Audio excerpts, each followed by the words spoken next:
Hola, bienvenido a tu canal de matemáticas y de física.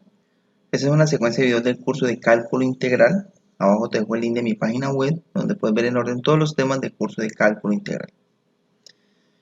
En el día de hoy vamos a calcular el centroide de una lámina de densidad uniforme, delimitada por las curvas y igual a 4 menos x a la 2 y el eje x. Entonces, el eje x. Y cuando yo grafique esta parábola, voy a obtener esto. Entonces, el centroide es un punto dentro de la parábola, de tal manera que cuando yo coloque un pivote y coloque la lámina ahí encima del pivote, obviamente en un plano horizontal, esa lámina no se va a caer, va a permanecer de forma horizontal. Entonces, para poder calcular el centroide necesito saber la masa. Entonces voy a empezar por ahí. La densidad es igual a un diferencial de masa sobre un diferencial de área. En los tipos de ejercicios de láminas, la densidad siempre va a ser el diferencial de masa sobre el diferencial de área. Cuando hicimos ejercicios de barras, era el diferencial de masa sobre el diferencial lineal. Ese diferencial de área pasa a multiplicar, que haría que el diferencial de masa es igual a la densidad por el diferencial de área.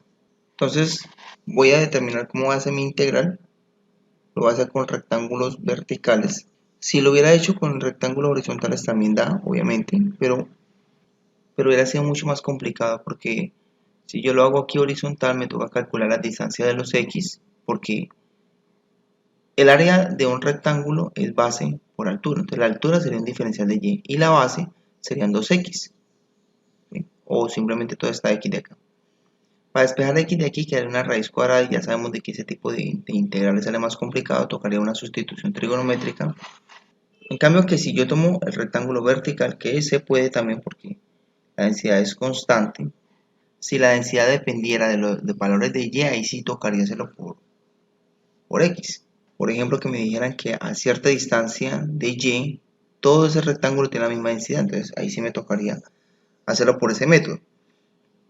Pero dado que la densidad es uniforme y constante, pues no hay problema cómo lo haga, si vertical o horizontal.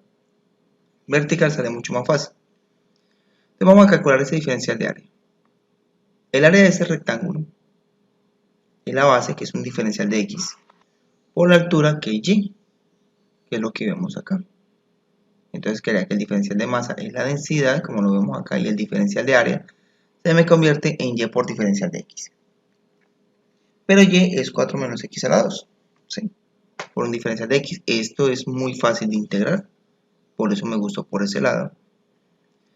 Ahora, ese es un pequeño diferencial de masa, es decir, la pequeña cantidad de masa que hay acá cuando yo tiendo de que la base del rectángulo sea muy pequeña, cuando sea un diferencial de x.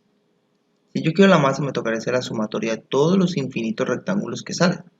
Eso ya es el concepto de integral. Entonces la integral es de menos 2 hasta 2. ¿Por qué? Porque estamos con respecto a x. Entonces voy a calcular todos los rectángulos que me salen desde menos 2 hasta 2. Como la densidad es constante, la densidad sale de la integral. Entonces la integral de 4 es 4x, la integral de x a la 2 se le suma 1 al exponente, quedaría 3 dividido por el exponente, evaluado desde menos 2 hasta 2. Entonces 4 por 2, 8. 2 a la 3 daría 8, sobre 3 obviamente, menos, porque es esta expresión evaluada en el límite superior, menos esta expresión evaluada en el límite inferior.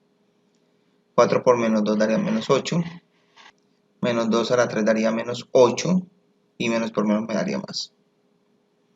Aquí multiplicando por el signo menos, quedaría menos por menos daría más, y menos por más daría menos. Y haciendo todo este algoritmo, me daría que 8 más 8 daría 16, menos 8 tercios, menos 8 tercios daría menos 16 tercios. Esta resta daría 32 tercios multiplicado por la densidad. Esto obviamente cuando sepamos cuánto vale la densidad, cuando sepamos la densidad voy a saber el valor exacto de la masa, que se va a dar obviamente en kilogramos. Ahora empecemos con los torques. El torque, si la fuerza es perpendicular a la distancia, entonces podemos pensar que el torque es fuerza por distancia. Si esto está no en un plano vertical, sino en un plano horizontal en el suelo, vamos a calcular el torque con respecto al eje Y. Con este rectángulo me queda más fácil de ilustrarlo. Con respecto al eje Y, esta lámina no se va a mover ni para acá, ni en ese sentido. No va a rotar, porque es lo que estamos buscando, ¿sí? Ese momento.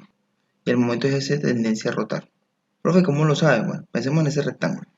Si yo pongo una barra debajo de esa lámina, justo por el eje Y, la masa de este rectángulo, de este medio rectángulo, es igual a la masa de este medio rectángulo. Es decir, la masa que hay a este lado del eje Y es la misma masa que hay a este lado. Entonces no va a rotar. Por eso digo que el torque con respecto al eje Y es 0. Pero con respecto al eje X, sí, claro, si yo pongo una barra aquí en la lámina por el eje X, inmediatamente noto de que la lámina va a rotar hacia allá. Toda se va a ir hacia allá porque todo este peso se va a hacer torque. Entonces, vamos a calcular el diferencial de torque de este rectángulo. Un pequeño diferencial de torque de ese rectángulo sería la fuerza, que en este caso sería masa por gravedad, pero que nosotros no calculamos con gravedad porque más adelante se va a cancelar. Entonces simplemente uno calcula torque dividido después en peso. Entonces peso masa por gravedad, antes se cancelan gravedades, por eso no tenemos en cuenta la gravedad.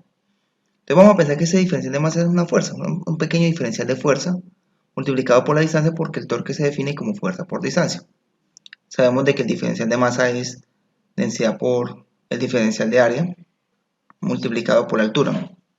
Pero acá hay que tener un cuidado que el área de este rectángulo no es la misma área de ese rectángulo, ¿no? El área de este rectángulo, y yo voy a tomar solamente la parte positiva, no hay ningún problema porque lo multiplico por 2. Entonces sería, el área del rectángulo es 2x, si tomamos solamente la x positiva, como lo vemos acá, 2x, por el diferencial de y, que sería base por altura, multiplicado por y.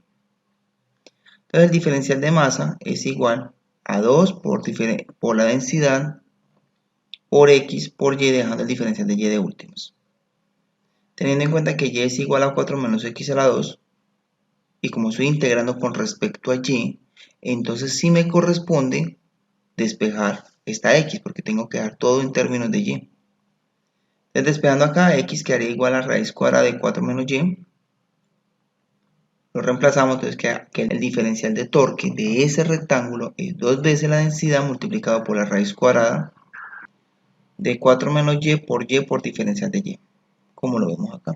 Entonces para resolver este tipo de integral, toca decir que lo que está dentro de la raíz es u, eso es un método de sustitución, ya lo vimos dentro del curso. U es igual a 4 menos y, el diferencial de u, la derivada de u de 4 es 0, la derivada de menos y es menos el diferencial de y. Como acá veo un diferencial de y, entonces me interesa despejar ese menos 1, entonces quedaría menos diferencial de u igual a diferencial de y. Si yo hago el reemplazo acá, me doy cuenta que me queda una y por acá volando, me queda sola, entonces me toca despejar y de acá. Entonces esta y pasa a sumar y esta u pasaría a restar. Entonces quedaría y igual a 4 menos 1. Entonces vamos a reemplazar. Esta era mi integral inicial, ahora quedaría menos 2 veces. ¿Y por qué menos? Porque recuerda que el diferencial de y es menos diferencial de u. Entonces este menos del diferencial de u sale. Menos 2 veces la densidad multiplicado por la integral evaluado desde u evaluado en 0 hasta u evaluado en 4. Ya no puede ser 0 a 4 porque mi variable cambió. ¿Qué es y? 4 menos 1. Eso es u elevado a la u medio. Ya vemos de que todo depende de u, ya es fácil de integrar. Aquí aplicando propiedad distributiva, u a la 1 medio por 4 daría 4 por u a la 1 medio. U a la 1 medio por u daría u elevado a 3 medios por el diferencial de u. Ya integrar esto es fácil, se le suma 1 al exponente, 1 medio más 1 me daría 3 medios. Entonces se coloca esto mismo, se le suma 1 al exponente y se divide por el exponente. Menos esto, se le suma 1 al exponente, que daría 5 medios y se divide por el exponente, dentro de los límites de integración. Aquí se hace división de fraccionarios, 4 dividido en 3 medios me daría 8 tercios. Acá me imagino que hay un 1, 1 dividido en 5 medios me daría 2 quintos. ¿Qué voy a hacer después? Voy a cambiar u. U es 4 menos y, entonces simplemente cambio a u por 4 menos y. Ahora, cojo esta expresión y la evalúo en el límite superior, es decir, cambio la y por 4. Aquí notemos de que volvió otra vez a colocar 0 y 4. ¿Por qué? Porque ya cambié la u por y, entonces vuelven otra de los límites de integración que habían al comienzo. ¿Y por qué hay desde 0 a 4? Creo que no lo expliqué y lo voy a explicar de una vez. Porque yo estoy integrando con respecto a y, ¿sí? Como es con respecto a y, y voy a calcular las distancias de los infinitos rectángulos, pues el primer rectángulo que puedo dibujar es aquí en 0 y el último es en 4. Por eso los límites de integración van desde 0 hasta 4. Ahí disculpe que no había mencionado eso. Entonces vamos a reemplazar por 4 la y menos, pero acá veo más porque la función afuera hay menos. Entonces es la función menos la función evaluada en el límite inferior, pero como hay menos, menos por menos me daría más. Esta función cambiando la y por 0, entonces quedaría 4 menos 0, aquí 4 menos 0.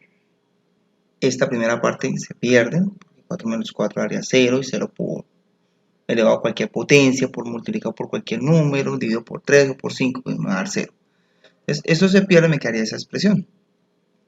Entonces 4 menos 0 daría 4, 4 menos 0 4, 4 y 4, ¿sí? Haciendo las restas. Ahora cuando yo veo un exponente fraccionario, significa que el número que está abajo es una raíz. En este caso raíz cuadrada. Entonces lo primero que hago es eso. Le saco raíz cuadrada a 4, que sería 2. Raíz cuadrada de 4 quedaría 2 y quedaría el numerador, que son potencias. Entonces 3 y 5. 2 a la 3 daría 8, 8 por 8 es 64. 2 a la 5 daría 32, 32 por 2 daría 64. Haciendo esta resta de fraccionarios me va a dar 128 sobre 15. Y 2 por 128 me daría 256 sobre 15 multiplicado por la densidad. Ese sería el torque, que se mide en kilogramo metro. No digo por metro porque tendemos a pensar que de pronto es esto, ¿sí? Entonces no, digamos más bien kilogramo metro. Ahora las coordenadas, ¿cómo se hallan? Para X es el torque en Y dividido en la masa, pero el torque en Y era 0, entonces sería 0, lo cual tiene sentido. Si lo pienso un rato y estoy buscando el centroide y estoy buscando un punto de la lámina, pues yo sé que tiene que quedar por este lado. Entonces, si pongo, por ejemplo, mi pivote acá, yo sé que se me va a caer. Por intuición, sé que sobre este eje. El problema es que no sé en qué parte en Y. Entonces, uno lo puede hacer por tanteo, uno lo pone aquí y así, bueno, hasta que ella deje de rotar. Entonces, la X vale 0. Ahora, ¿cómo hallo el valor en Y de la coordenada del centroide? Es el torque en X, que es esto, dividido por la masa. La masa me dio 32 tercios de densidad. Entonces notemos que aquí las densidades se cancelan. Se hace división de fraccionarios, 256 por 3 sobre 15 por 32. Saco tercera, tercera de 3, 1, tercera de 15, 5. Saco mitad de estos dos. Vuelvo y saco mitad de esos dos. 64 dividido 8 me daría 8, 8 quintos. Eso aproximadamente es 1 con algo. Entonces el centroide se ubica en 0,8 quintos. Es decir que realmente, mirándolo en mi gráfica, 0 en x8 quintos es como por aquí, más o menos. Ahí si coloco el pivote en la lámina, se va a quedar de forma horizontal. Espero que te haya gustado el video, que hayas aprendido mucho. Te invito a que te suscribas a mi canal de YouTube y que visites mi página web. Muchas gracias.